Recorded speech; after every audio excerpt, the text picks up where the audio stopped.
Good Monday morning of the second week of Advent. Actually, it's the Friday after Thanksgiving, and I'm trying to do these videos in advance. And Advent is certainly, what a contradistinction between Advent, the first weeks of Advent for sure, and the last weeks of the ordinary time of the year. In the ordinary time of the year, like today, you have the apocalyptic writings of Daniel, the end of the world, the great judgment.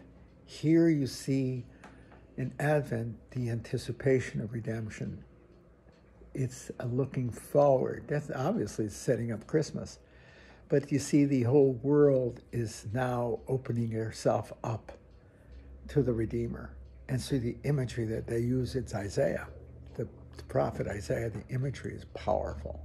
And he's multiple. He's in multiple images.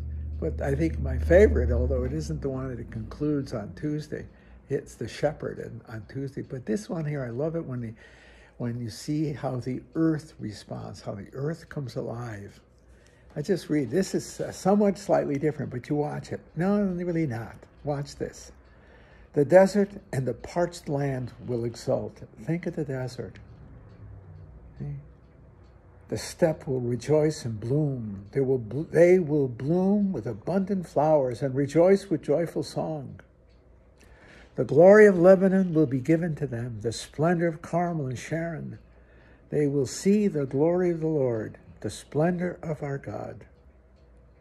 See, the earth is going to reveal, and see, I don't know how else to put it. The earth itself is rejoicing in its blooming presence, with the presence of God coming, you see? Yeah. Strengthen the hands that are feeble, make firm the knees that are weak. Say, look at the redemptive theme. Say to those whose hearts are frightened, be strong, fear not. Here is your God. He comes with vindication, with divine recompense. He comes to save you, not to judge you, to save you. Then will the eyes of the blind be opened, the ears of the deaf be cleared. What a symbol of, in a sense, the desert is such a symbol of blindness and deafness, helplessness. Then will the lame leap like a stag. Then the tongue of the mute will sing. Here you go again, back to the natural theme. Streams will burst forth in the desert and rivers in the steppe. The burning sands will become pools and the thirsty ground springs of water.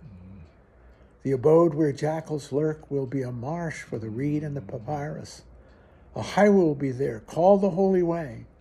No one unclean may pass over it, nor fools go astray on it. No lion will be there, nor beast of prey go up to be met upon it. It is for those with a journey to make. Think of all of us. And on it, the redeemed will walk. Those whom the Lord has ransomed will return and enter Zion singing, crowned with everlasting joy. Think of paradise. They will meet with joy and gladness. Sorrow and mourning will flee. When you think of Thanksgiving, how often we think, I don't know about you, but I know for myself, I thought of all the people with whom I have lived this life that I loved and been loved by, my family, especially my relatives and friends and family, all who are deceased. And I remember with thanksgiving and hope. That's Isaiah, that the land which seems desolate, death itself, actually will spring with life. Will spring up with life. He's using the imagery of his time, and it's Isaiah's time, when the desert, to see it spring forth in life. And think of the desert of life itself, death, when we have lost those whom we have loved and been loved by. It's hard to go through Thanksgiving, our Thanksgiving holiday, without remembrance. You've got to be a kid not to, but if you're old, like I am. And just yesterday I was over with Junie's family, and it's hard not to remember all those Christmas, all those Easter, one more time, with all those Thanksgivings we shared together. See? Yeah. So you have Thanksgiving with grief at the same time. You grieve with Thanksgiving, put it that way. And I think that's the Isaiah prophecy, actually. The desert is the experience of life and its mortality, but it has within it the springs of eternity, the water of eternity. See? The gospel, God's word, that brings life.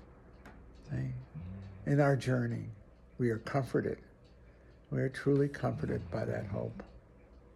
and also by the image at the end of the shepherd. And the shepherd always tends his or her flock, always cares and protects it, carries it. The good shepherd carries the lamb, you see. God carries us through Christ. See, carries us through life, through the deserts. So you got a multiple image here. You have the good shepherd. I have Christ as the good shepherd. But you also have that powerful sense of the divine immanence throughout. That you get that from that image he has of the land springing forth. See? With vitality and life. See, the desert's full of alive. In 2 days, on the 8th, we have the Feast of the Immaculate Conception. One of the most misunderstood feasts of the year. They think of that as the virginal birth, virginal conception and birth. It's not. It's her birth. It's Mary's birth. Mary's conception, what am I saying? She is conceived without original sin. She is the primal earth.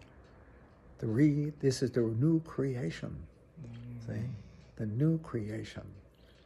She's the new Eve, the mother of humankind. She's the church. You see? And the church, in a sense, is the land that spontaneously gives rise to life, the water of baptism. See?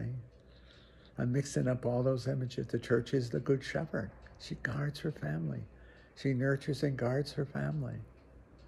She's the wise shepherd, not coercing us, but calling us and protecting us that we may live fully the life we have called to live on our journey.